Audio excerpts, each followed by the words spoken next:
very warm welcome to all my dear students. From today, we will start our actual lecture series on NEET. This lecture series will be beneficial for all the students who are preparing for NEET examination. From today, we'll starting our unit number first, that is diversity in the living world, and in that we'll be starting with chapter number first. That chapter number first is the living world.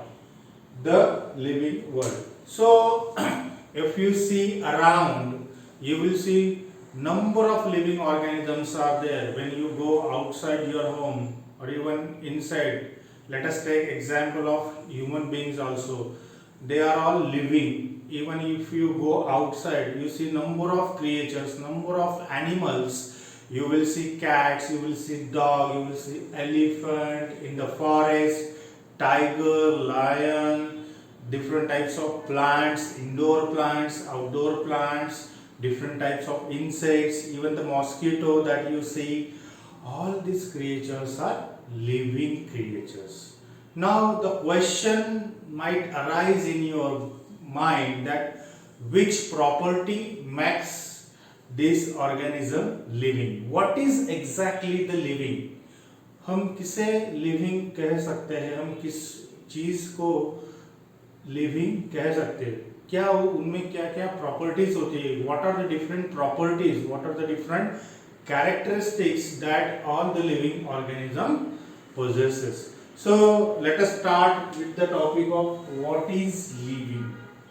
What is living? So obviously we discussed now that there are certain characteristics, there are certain exclusive characteristics, properties that every living organism possesses, and if that properties are present in that living organism, it is considered as a living. Now what are these different characteristics of living organism? So what are the characteristics of living organisms?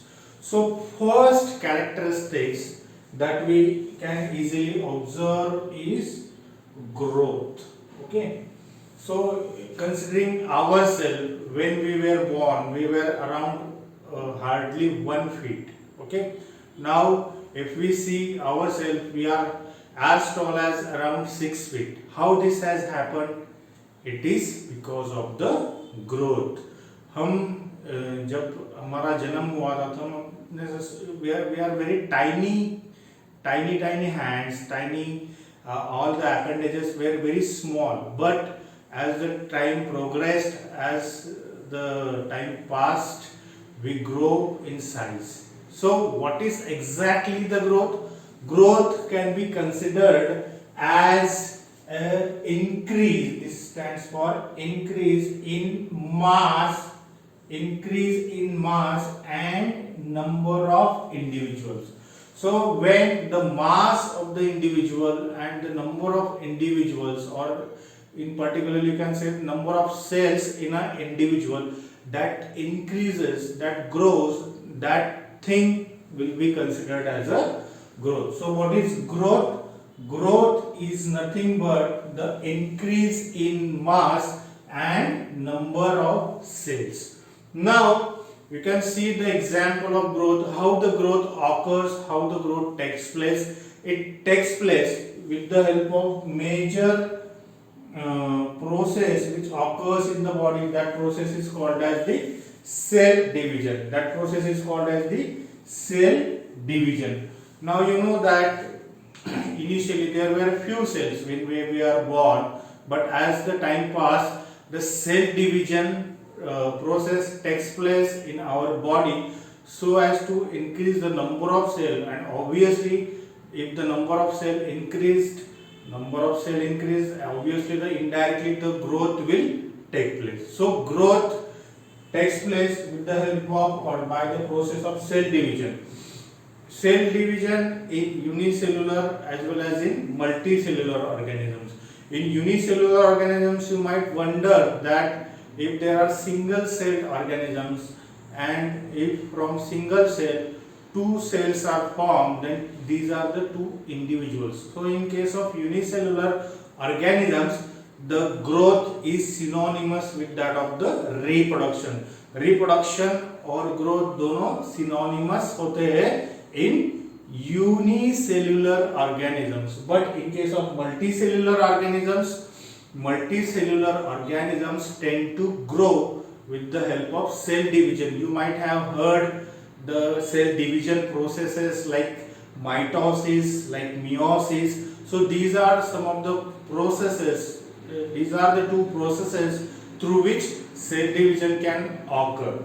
So that is the growth, but at the same time we must consider that growth cannot be taken as a defining property. It cannot be taken as a defining property or a defining feature of living organism. You may ask why? Because non-living organism, we haven't seen any non-living organism who tends to grow. Okay, but if you see the mountains, okay, mountains will tend to grow in size. Okay, mountains will tend to grow in size. The huge mountains are there, so that growth, that is also a growth, but that growth is from outside. That growth is from outside, and that growth which occurs from outside, because as the soil gets accumulated on that mountain, the mountain will increase in height, and that type of growth which occurs from outside, that type of growth is called as accretion. What? Accretion. Accretion is a type of growth which occurs from outside. But as far as living organisms are concerned, the growth occurs from inside. From inside, and therefore even if the growth is exclusively found inside, growth is exclusively found in living organisms, still there are exceptions where the growth can occur from outside. So growth might not be taken as a defining feature of living organisms. In certain organisms, growth continue till their life exists. For example, in plant, the growth will continue to a number of years or till their death. But as far as animals are concerned, the growth takes place up to certain age of their life. Now, as a particular age is attained, the growth stops. Okay. So just remember that this growth is not an defining property of living organism. Now let us see the second characteristics that all the living organism possess. Second living characteristics is reproduction. So re means what? Again, production, produce. Okay. Now what is reproduction? Every individual is having capacity. Every living organism has a capacity or the ability to reproduce of its own kind, to reproduce the progeny of its own kind. That process is called as the reproduction. So what is reproduction? Production of progeny. Progeny means what? Progeny means you can say offsprings. Offsprings, or you can also say the future generation. Okay, future generation, next generation individual is called as progeny or offspring. So production of offspring or a progeny of its own kind, अपने जैसे दूसरे जीव तैयार करना, उसको कहते हैं हम reproduction. We call it as a reproduction. So reproduction is what? Production of progeny of its own kind.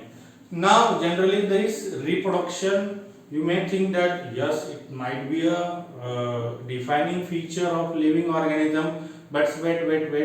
We'll discuss it, and after that we'll decide whether it is defining feature or not. Now see here, the reproduction might be of two different types: sexual reproduction and asexual reproduction, or you can say it as a vegetative reproduction. Vegetative reproduction. Okay.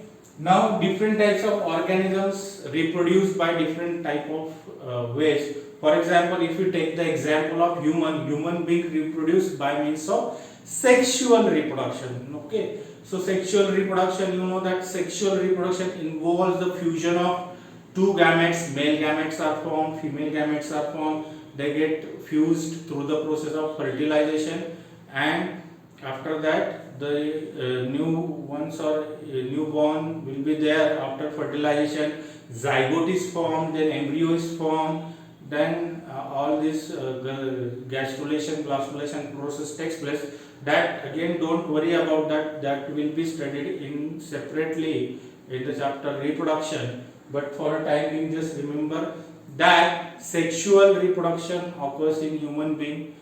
There are certain other ways through which the organisms can reproduce. For example, in fungi is considered as a different kingdom according to the 5 kingdom classification system, where the fungi means that is again a separate kingdom where the fungi reproduce asexually by means of different types of asexual spores. Spores are the tiny small structures which get liberated, and each and every spore again developed into the separate fungi. So that is the way through which the fungi can reproduce. There are certain organisms like yeast, you can say, and the hydra.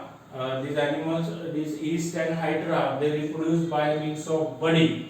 Now there are certain organisms like planaria, which is also called as the flatworm, which reproduce through the process of regeneration. What happens in regeneration? If the part of its gets detached from the body, it has that ability to regenerate its lost part. So that is called as the regeneration. In the similar fashion, certain filamentous algae, filamentous means what? Thread-like algae is there. Which filamentous algae, then mosses, certain protonema of the mosses, they reproduce by fragmentation. Fragmentation means certain fragment is broken down from their main body, and that will again develop into the new organism.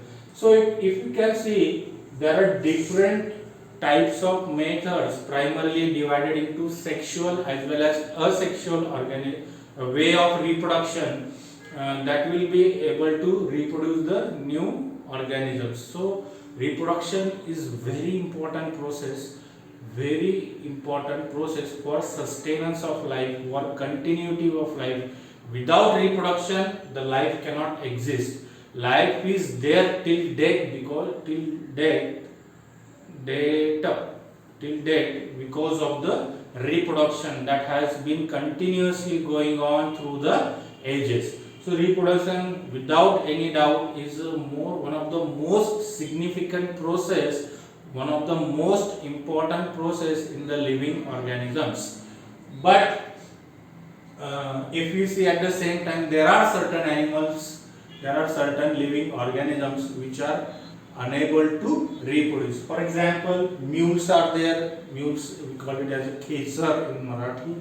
So there are some sterile worker bees. If you have seen the organization in honeybees, honeybee is a kind of a social insect which consists of a queen. Queen is the only one per hive. Hive means what? Where that all the colony resides. So queen is there, which is the only fertile female in their colony, whereas worker bees are there which tend to collect all the food material from the surrounding, and that food material is provided to their queen, and the queen has the only capacity to lay the egg. And there are certain other male bees which are called as drones, which have the work of fertilizing the female. So that is again different thing, but in that there are worker bees which are completely sterile, which they are not able to reproduce. Even there are human beings, couples which are unable to produce the offspring, or infertility cases are there.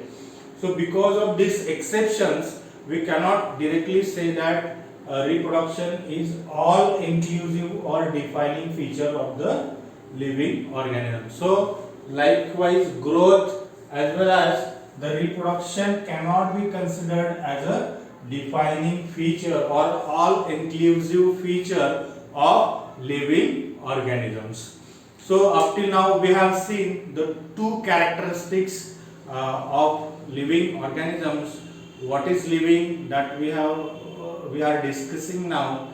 We are discussing living things by discussing their characteristics. Up till now we have seen two characteristics. Another two characteristics are remain, which consist of metabolism or the cellular organization, then self-consciousness. That characteristics we will discuss in next lecture. We will discuss in next lecture.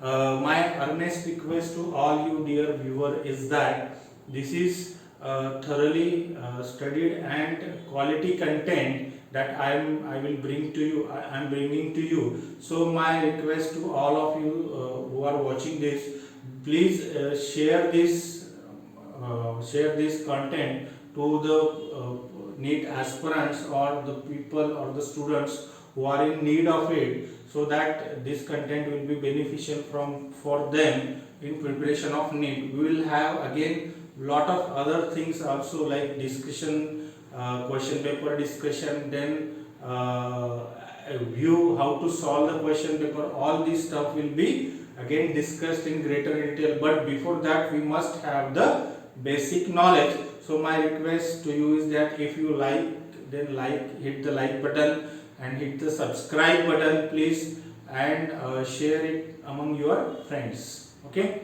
so till then, thank you. We'll see in next lecture the 2 or 3 remaining characteristics of living organism. Till then, thank you very much.